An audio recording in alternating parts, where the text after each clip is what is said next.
může pseudopapež František, když se zasvětil ďáblu za pískaní čaroděje na koze z divokého krocana v Kanadě, nyní sloužit pravému Bohu?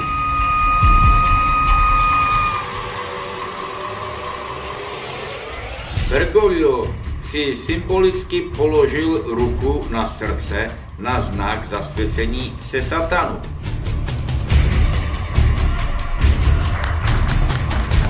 Čaroděj předtím veřejně vzýval démony, aby jim umožnili vstup do takzvaného posvátného kruhu zlých duchů a byli s nimi. Jednoho z démonů čaroděj oslovoval jako babičku na západě a žádal tohoto démona, aby otevřel vstup tímto směrem, tedy do Vatikánu. I asked the Western grandmother to give us access to the sacred circle of spirits so they can be with us, so we can be united and stronger together. Jak se k modlářství stavěli svatí? Svatý Babilas byl patriarchou církve v syrské Antiochii. Do města přitáhl císař Decius 240-251. Modlář, který se klaněl démonům a křesťany mučil a zabíjel. Chtěl vejít do chrámu, kde právě sloužil liturgii svatý patriarcha Babilas. Ten jakmile uviděl císaře i s celým jeho průvodem, zvolal: Císaři, protože jsi modloslužebník, nesluší se, abys vcházel do svatyně živého Boha a poskvrnil ji svou přítomností. Odhalil i další císařovi hříchy a napomínal ho za modlářskou ohavnost. Výrazně mu zakázal vejít do chrámu. A když císař přistoupil blíže ke dveřím, svatý patriarcha přiložil svou pravici k hrudi císaře, zastavil ho a odtlačil od božího chrámu. Decius byl takovou odvahou šokován a odešel. Následujícího dne nechal patriarchu zajmout. Dal mu ultimatum. Buď přinese oběť démonům a zachová si život, anebo odmítne a bude podroben krutým mukám a smrti. Patriarcha bez váhání volil věrnost Kristu Ježíši i za cenu mučednické smrti.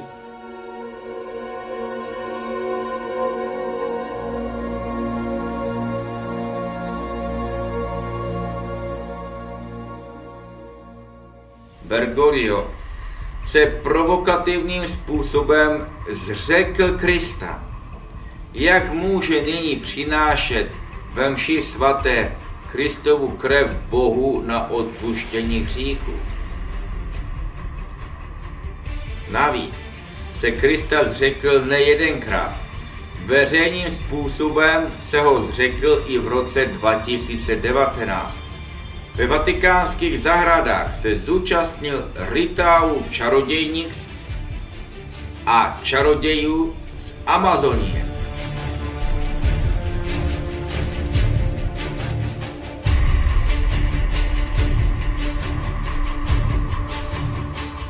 Opět veřejným způsobem se Krista zřekl, když intronizoval démona Pachamámu v hlavním chrámu církve.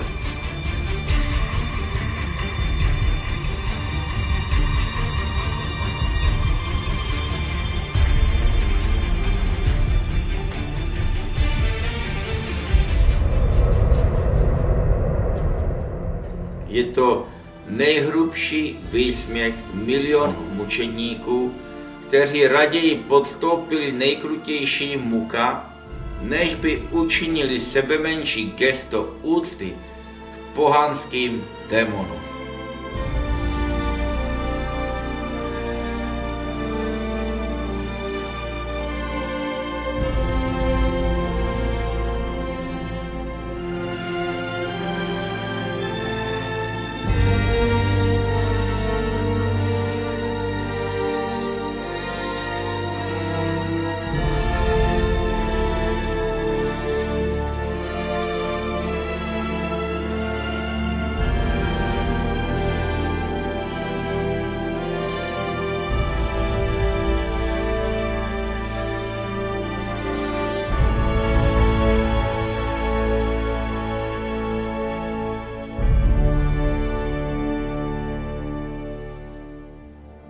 Bergoglio se v Kanadě veřejně zasvětil satanu.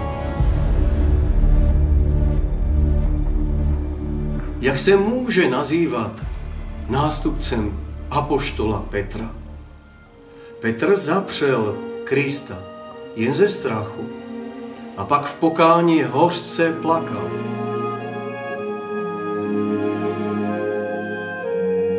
Přesto ale svůj úřad prvního mezi apoštoly ztratil. Hřích mu byl pro jeho upřímné pokání odpuštěn, ale úřad mu ještě vrácen nebyl.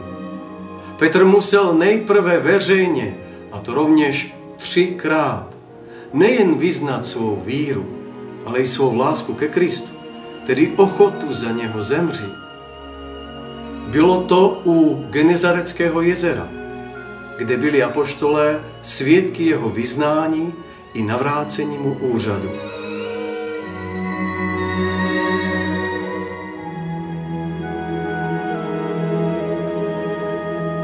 Konal František veřejné pokání za kolosální apostazy, které se dopustil? Nekonal a ani nekoná. Ale naopak, na cestě apostaze se řítí šílenou rychlostí a strhává za sebou většinu katolické církve.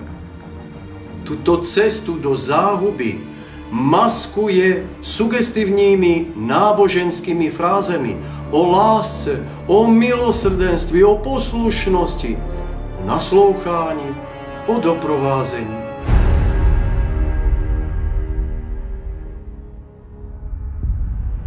Apoštol Jan píše: Jak jste slyšeli, že přijde Antikrist, tak se nyní vyskytlo mnoho antikristů. První list Janův 2:18. Kdo je tím antikristem a kdo představuje mnoho antikristů? Byl to císař Neron nebo císař Dioklecián? Za jehož vlády tekla krev křesťanů potoky? Ne. Tyto osoby byly služebníci satanovi, ale ne antikristy. Antikristy jsou vnitřně odpadlí křesťané.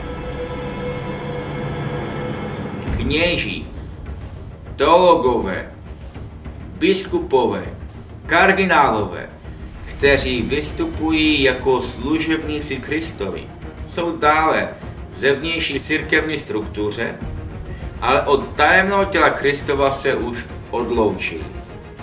Bojují proti církvi, uvnitř církve, většinou skrytě, ale s jasným cílem jejího sebezničení. Apoštol Jan o antikristech jasně říká, že vyšli z nás, to znamená z živého společenství křesťanů. Byli a jsou účastní svaté oběti, svatého přijímání a zastávají dokonce nejvyšší pozice v církvi.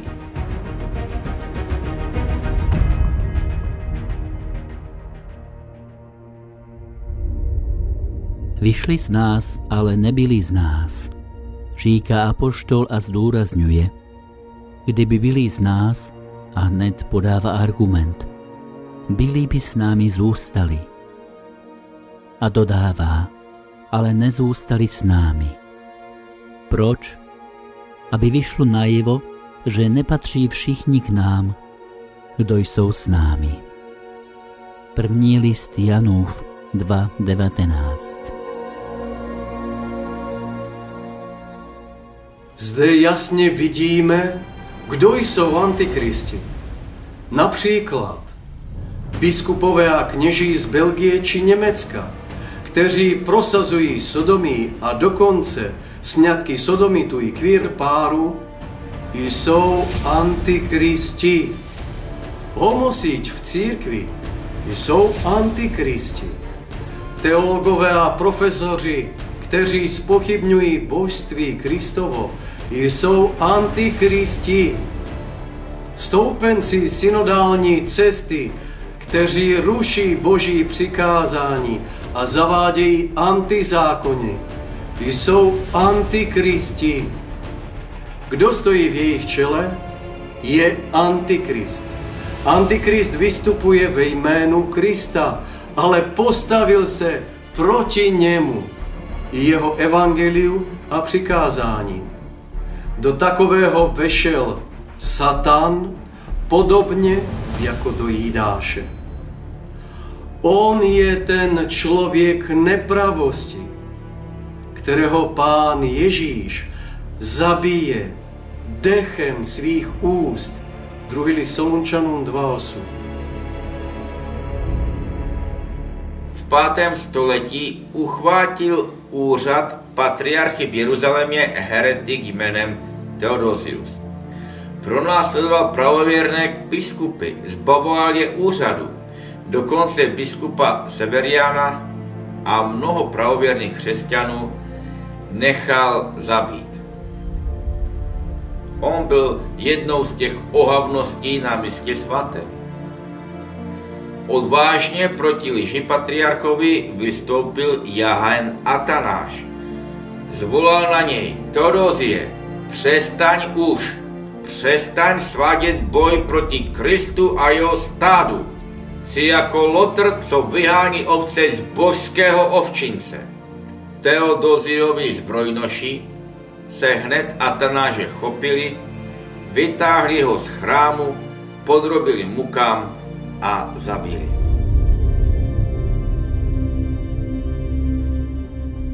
Dnes by Jahén Atanáš na synodě ve Vatikánu zvolal: Jorge Bergoglio, přestaň svádět boj proti Kristu a jeho stádu. Bergoglio se vůbec neskrývá. V Kanadě se zasvětil satanu, a to záměrně v období takzvaného synodálního procesu, aby tím dal nový program a ducha antikrista katolické církvi. Když se satanu zasvětil veřejně, čeho se teprve musel v minulosti dopustit tajně a čeho se navíc i v současnosti rovněž tajně dopouští? Může být Bergoglio tento satanu zasvěcený člověk pokládán za viditelného zástupce Krista na zemi? Ne. Může on prosazovat Kristův program evangelia spásy? Ne. On prosazuje sodomistické, modlářské a klimatické Laudato si anti-evangelium.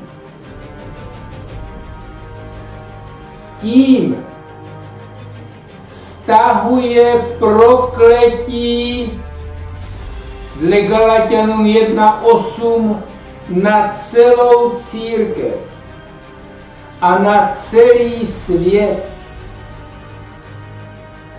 To,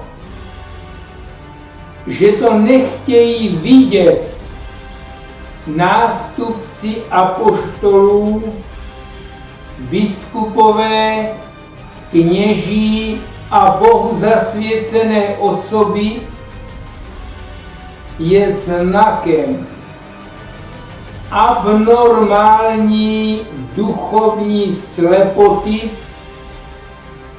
znakem ztráty svědomí a rozumu. Bergoglio už zasvěcení se satanu precedentně vytýčil jako normu a synodální program pro katolíky. Neposlušnost se bude trestat sankcemi, exkomunikacemi a vyhazováním posledních pravověrných biskupů z úřadu. Nazývat veřejného satanistu zástupcem Krista na zemi je skutečně stupidita. za co pak takoví biskupové mají Krista? Nazývat oddělení se od člověka, který se veřejně zasvětil satanu, neposlušností svatému Otci, je znakem katolické stupidity. A vrcholem této stupidity je nazývat poslušnost Kristu i věrnost božím zákonům a tradici schizmatem. Kdo chce být spasen, musí se jasně oddělit od veřejného satanisty i jeho programu a zůstat věrným cestě, kterou nám dal Ježíš Kristus. A to je cesta následování Krista, třeba i za cenu mučenické smrti. Věrní Kristu z hlubin duše volají: Pane, dej biskupům, kněžím a osobám Bohu zasvěceným prohlédnout skrze pokání. Ať se jim otevřou oči, ať se oddělí od veřejného satanisty, ať odvrhnou heretické učení a antizákony LGBTQ a ať odvrhnou i sebevražednou synodální cestu. Boží syn pro naši spásu se ponížil až na smrt, a to na smrt kříže.